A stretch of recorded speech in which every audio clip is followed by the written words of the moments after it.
Puis vendeur de ice. Objet si tu vends du ice, sache ce que tu fais vraiment.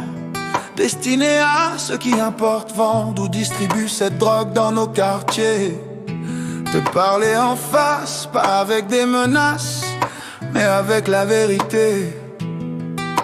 Tu crois vendre une marchandise, tu vends une destruction. Quand tu donnes un sachet de ice à quelqu'un, tu ne vends pas juste une dose, tu vends la perte d'un parent, la souffrance d'un enfant, la folie d'un esprit, la misère d'un foyer. Tu crois que tu aides quelqu'un à tenir ou à planer. Non, tu voles son avenir, tu lui arraches sa dignité, sa santé, ses projets, ses relations. Regarde autour de toi, tu en as vu des jeunes qui avaient des rêves. Tu les as vus devenir des ombres, creusés, maigres, violents, détruits. Tu sais qu'ils ne reviennent jamais vraiment de cette drogue, et malgré ça tu continues. Pose-toi cette question: pourquoi je fais ça?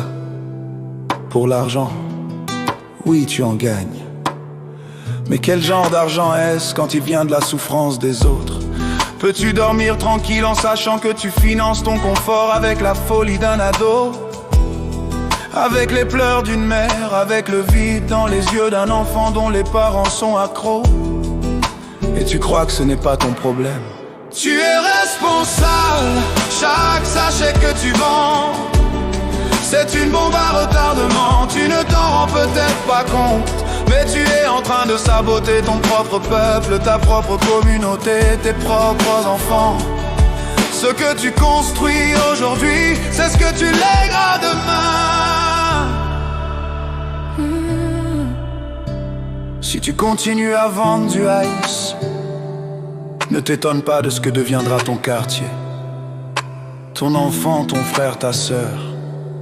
Personne n'est à l'abri de la drogue que toi-même tu fais circuler. Tu peux encore changer. Il y a toujours une sortie. Tu peux arrêter. Tu peux aider ceux que tu as blessés. Tu peux reprendre ta dignité.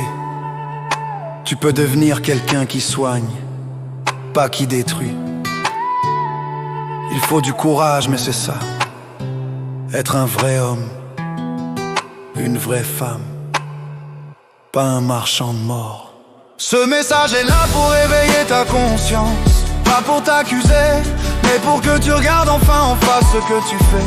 Tu peux continuer à vivre dans le silence, la fuite, la peur, ou tu peux décider de faire partie de la solution. Le ice n'a pas sa place dans notre société, ni dans nos familles, ni dans nos rues, ni dans ton cœur.